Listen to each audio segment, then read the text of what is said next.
Great.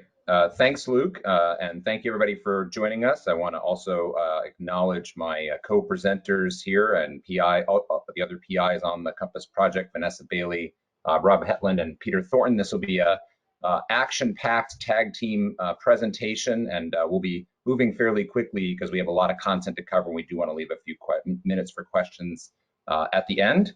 I wanted to, have control. I want to start to note that we're going to rename COMPASS as the comprehensive, omnipotent model for predicting all science stuff. We think we can take over the E3SM team now and biology, and we're just going to rule the universe with this modeling system. Okay, April Fools. Hope everybody noted the date. We are not renaming the projects.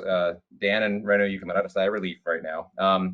So COMPASS stands for Coastal Observations, Mechanisms, and Predictions Across Systems and Scales. This is a multi-program and multi-institutional BER project that we have just recently received sort of approval to get started on, with pending a few final details to get sorted out. You can see the institutions on the bottom of the screen there, and we'll be kind of giving a survey of the different components. There's two major pilot studies as part of the COMPASS project. So you'll be hearing about those from Vanessa and Rob, and then Peter will talk a little bit about the integration with E3SM and other projects and how we're planning to facilitate that.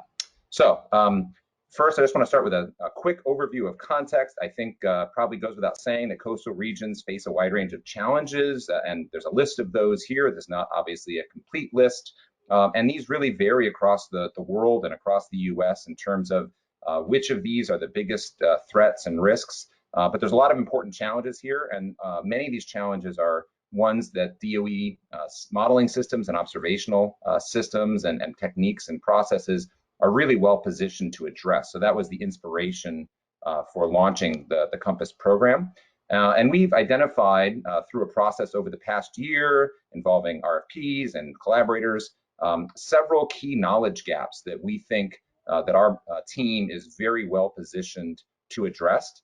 That includes things like improving our understanding of the fundamental processes on sort of biogeochemical and other nutrient cycling in coastal systems, both in the freshwater and the saltwater context. The idea of enhancing representations of lakes, in particular large lakes, and their interaction with the land and the atmosphere around them in a regional context. And things like removing how nutrients propagate downstreams and into bodies of water, and how we can improve those representations both sort of upstream and through the entire propagation out to the body of water. And finally, the representation of coastal processes in Earth system models, I think it's fair to say, is still needs a lot of maturing. And so that's one of the main aims and long-term goals of the COMPASS activity, is to help improve the representation of coastal processes in E3SM and other Earth system models. We've identified two study regions for this particular activity, and the measurement activity will take place in both of these. The modeling is really focused on the Great Lakes. You hear about that in a minute. Mid-Atlantic region is obviously saline, has tidal tidal variations, as well as a region experiencing very rapid sea level rise. The Great Lakes, there are variations in lake level driven by precipitation processes and other hydrologic processes, not sea level rise, obviously. And what's interesting about the Great Lakes, or one of the interesting features of the Great Lakes, is that it's icebound through big chunks of the year, or portions of it are icebound, I should say, through large chunks of the year, which has a significant influence on the regional climate, of course. Both systems are heavily modified by human activities and are experiencing a lot of natural system changes as well. So COMPASS is really broken into two major pilot studies in this initial phase of the project. One of them on field measurements and observational and focusing on various processes that you'll hear about from Vanessa in a minute. The DOE program manager for this side of the project is Dan Stover, and it focuses largely on topics of interest to the Earth System Science program, but extending into others as well. The second major pilot study is the Great Lakes Modeling, or GLM, as we call it, activity. The project manager for that is Renu Joseph out of the Earth and Environmental System Modeling program, working collaboratively. And I should say these two pilot studies are closely coordinated, but they are distinct activities. They also do share a couple things in common. I'll talk about a computer resource at the end of our talk here today quickly, but we do share some staff across the activity, as well as liaisons to other projects in the BER space. So that's kind of the spirit of COMPASS. And the aim at the top is really our vision for the project. We're really focusing on enhancing that predictive understanding of coastal systems and how they're changing. I won't spend much time on this slide other than to note that we do have some overarching science questions as well as some more detailed ones in the pilot studies. So I'll save those for Rob and Vanessa to describe. In terms of outcomes, we really want this to be an initial foray that ultimately will result in a network of specific sites in diverse coastal regions that can enhance our understanding of the different coastal archetypes that are out there and how to best represent those in process-rich models. And that includes E3SM, but it also includes things like watershed scale models and regional models where we see major opportunities to enhance our understanding. Whoops, that advanced quickly. I guess this is my final slide before I turn it over to Vanessa. We have a really diverse multidisciplinary team spread across the two projects, as well as I mentioned before, staff shared across, in between the projects. And this team is really poised, I think, to make some major advances. And soon we will get a website up and there'll be ways to contact. But in the meantime, you're certainly welcome to contact any of the four of us if you want more information. With that, I will turn it over to Vanessa. Thanks, Ian. So I'll try and keep this brief as well. And what I think I'm going to set up here right now is that we've got these two pilot studies that Ian has introduced. And the way they're set up is we want to be able to span multiple scales for expanding our understanding. And so the FME project is really focused on developing the knowledge needed, the measurements and models needed to represent the reactions that are occurring as the systems are undergoing change. These are really hydrodynamic systems. So capturing that reactions and capturing those reactions and representing them in models is really important. So at the finest scale, we're looking at representing the reactions, and some of the candidate models we're looking at ranging from, microbial information in MEND to the biogeochemical reactions in P-Flowtran and, the basic carbon and nutrient cycles in ELM, and integrating across the soil, sediment, water, and plant interface by looking at how we can improve FATES and FATES hydro across this. We're also expanding with our ability to have monitoring sites and synoptic studies in the different regions to have site scale experiments and site scale observations that will move us up from just the reaction scale and translate that into a larger scale of understanding and a larger scale of representation. There's strong crossover overlap between the Great Lakes modeling study and FME at the watershed scale, though we're doing different things there, but that's where our coordination happens. And then moving all the way up, you'll hear a lot more from Rob about how the watershed scale transitions into the regional and global scale. So these are the candidate models we're looking at across the bottom that are going to inform our understanding and, for the FME purposes, guide the measurements and model improvements that we need to make. Next slide, please. Ian, thanks. So COMPASS-FME, it's field measurements and experiments. We're focusing largely on the transformations and fluxes of carbon and nutrients across reaction site scales, but this is a really quite a simplification in that one of the things we want to be able to understand and represent is this rapid shift between aerobic and anaerobic conditions that occurs with inundation, but it doesn't occur simultaneous with inundation. So we want to understand what is the timeline for those shifts and what are the implications of those shifts to system heterogeneities, to uncertainties in model predictions and better representations.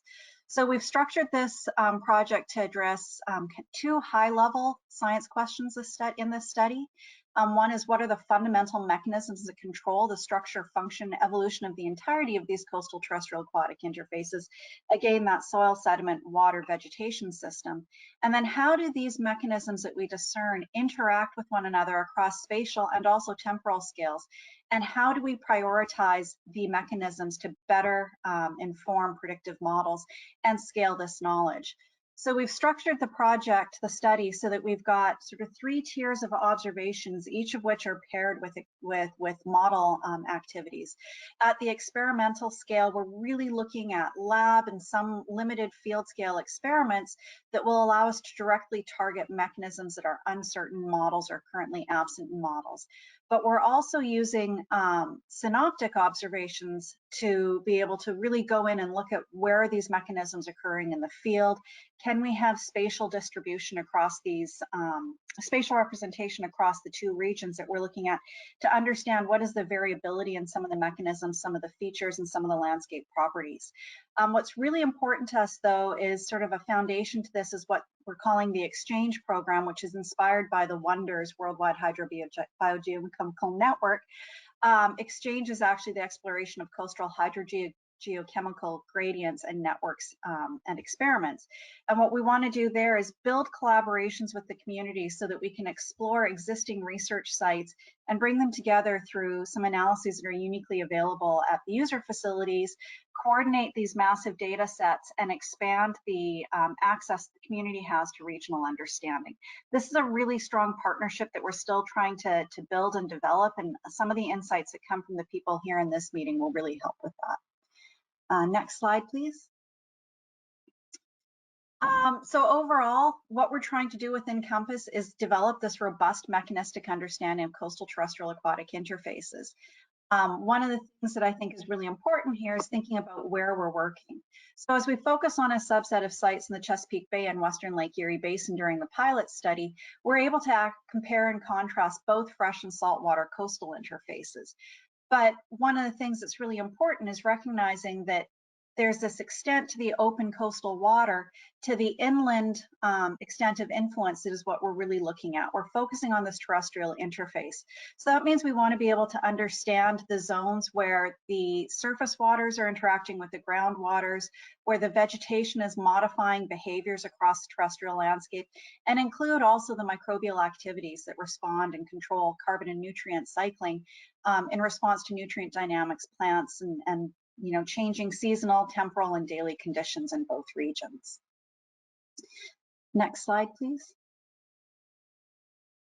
So some of the outcomes, I told you I was going to fly through this, that we're aiming for. The big outcome in the pilot studies, we want to develop a prototype of a high-resolution coastal terrestrial aquatic interface module that will highlight the coupled processes that are important to these particular coastal ecosystems. Informing this is going to be overall an improved knowledge of mechanisms that control these fluxes and transformations of carbon and nutrients, including the redox dynamics across terrestrial aquatic interfaces, and then also improve the representation of these fine scale mechanisms in integrative models. As we're positioning this for a longer term view of where we want to go, ultimately a long-term goal is to be able to understand how ecosystem change affects what happens in these ecosystems, and also hopefully expand to being able to translate what we learn here to new coastal regions. So that's the nutshell of where COMPASS-FME is going. I think I can hand off here, and Rob Hetland can give you some highlights on how COMPASS Great Lakes Modeling is going to approach the research as well. Yeah. Can you hear me? Thanks, Vanessa. So the Great Lakes modeling effort has three major knowledge gaps that it will address. So we can go across them from left to right. The first one is thinking about regional climate effects, especially in terms of like coupled lake atmosphere interactions. So some of the things that we would look at here would be, for example, differences in lake effect snows or summer convective storms in future climate. We're also looking at watershed processes, and one of the things we're focusing on there is nutrient runoff in the watershed that will ultimately affect lake ecosystem dynamics. Our focus is on event scale times, so like individual storms, and we know that variability in future climate might be much greater than just the mean changes, and so this is an important aspect to understand, and generally much more poorly understood than long-term mean runoffs. And one of our final knowledge gaps we're addressing is how to, as sort of a modeling question, how to best represent these coastal processes in a global scale climate model like E3SM. Next slide, please. All right, so we want to improve our predictive understanding in this region. So you can see in the left panel, there is, in the purple, is outlined the atmospheric model. The red line outlines the watershed, which we don't have the resources to tackle entirely, so we're just going to tackle a single watershed. And then, of course, the blue outlines the lakes. It's important to note here that in terms of especially the atmosphere, this is one-way coupled. We're not feeding back into global atmosphere. We're looking at local feedbacks and local nonlinearities. So like lake effects nodes that will happen within this regional domain. Of course, a future goal would be to see how, if these effects telecommute to a bigger area. On the right, we see the local watershed that we're looking at, the Portage River watershed. This is something that's tractable with a high resolution sort of physics resolving model, ATS. Next slide, we can see how we're breaking these things down in terms of the models that we're using. So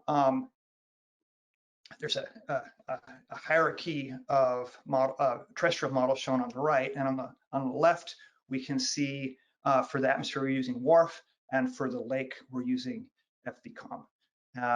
These are choices that, these are sort of standard regional models that you would use for any sort of regional study right now.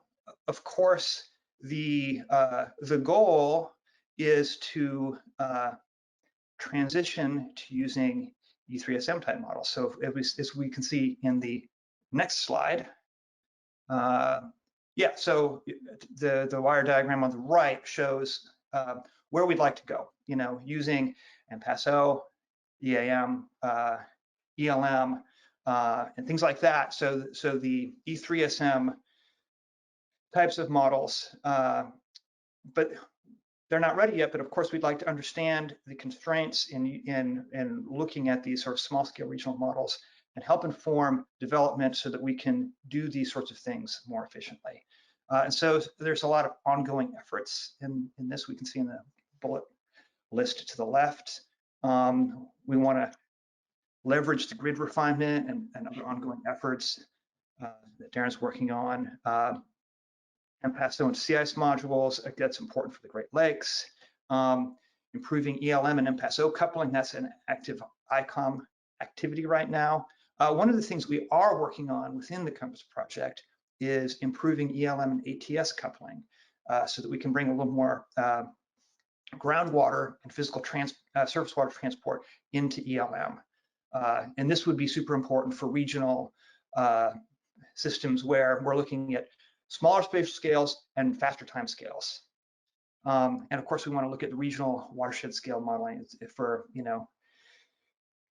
future E3SM Great Lakes region development.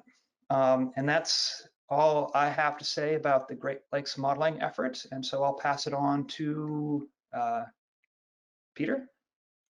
Yeah, great, thanks, Rob.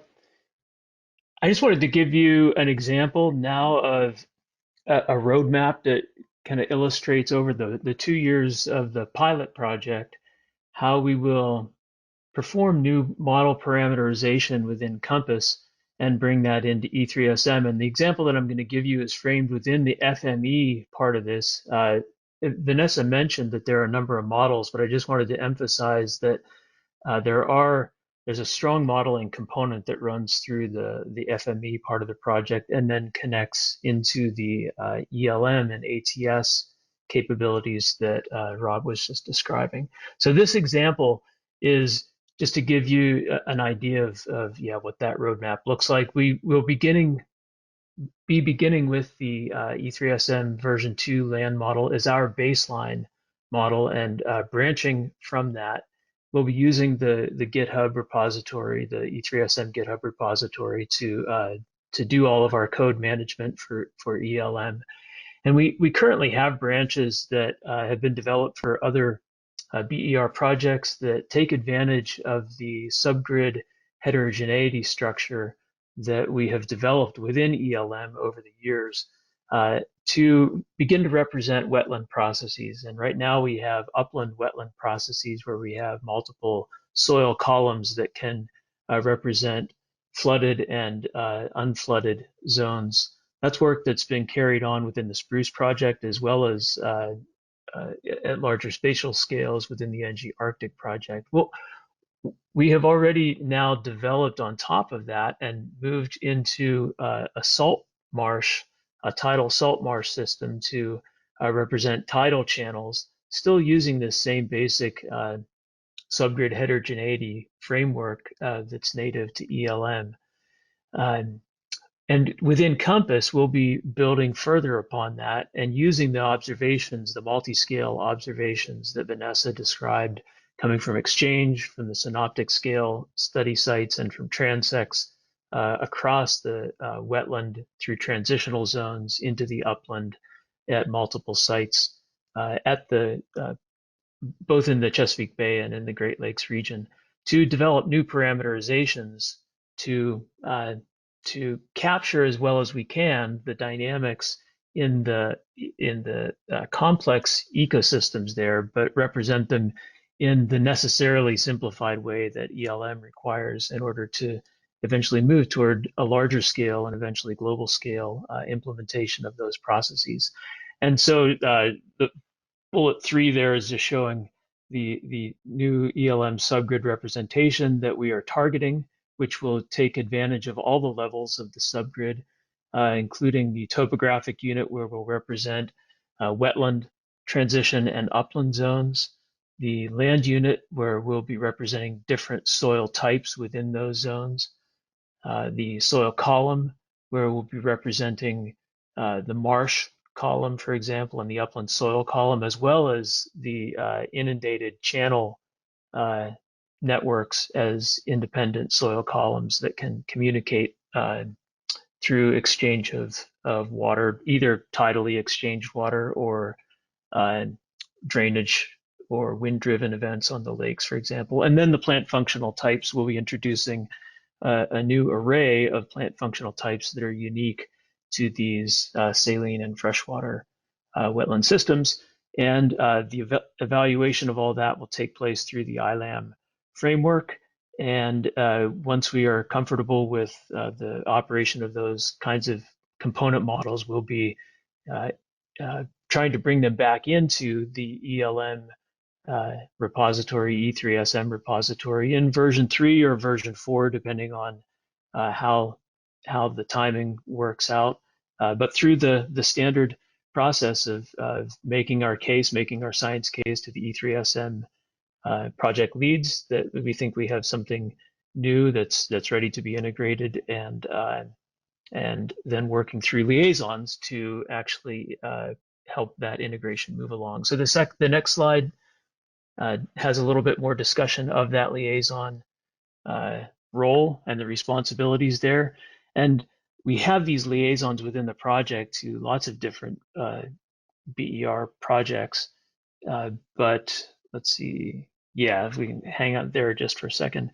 But I'll just mention within E3SM, the role of these of the liaison will be to coordinate new code development, new data collection on the COMPASS side, to track that code within the data repositories, within the data and code repositories for E3SM, and to make periodic updates within the E3SM project to let the developers there know how that's coming along, and to understand what new developments within E3SM could be integrated to improve the science development within COMPASS. And that's all made much more direct by the fact that numerous people in the project in COMPASS are also within the core team and the NGD teams within E3SM. So I'm going to turn it back over to Ian.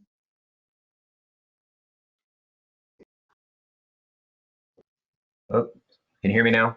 Sorry. Yes? Yes.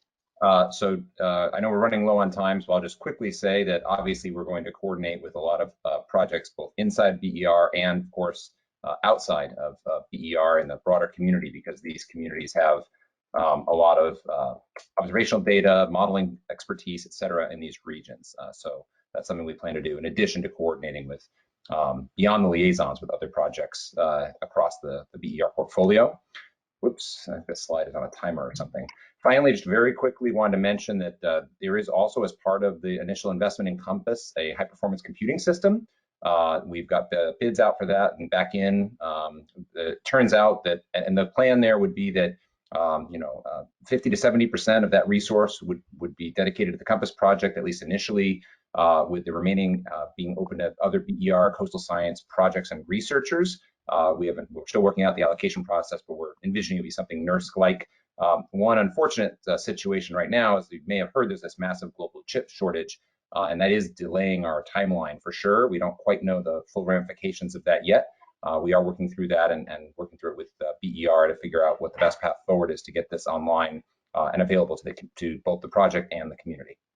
So with that, I apologize that we had a lot to cover and didn't leave a lot of time for questions within the allotted time, but I know I at least, and I think my colleagues as well, can stick around for a few more minutes if there are questions and you have time to do that. Thank you.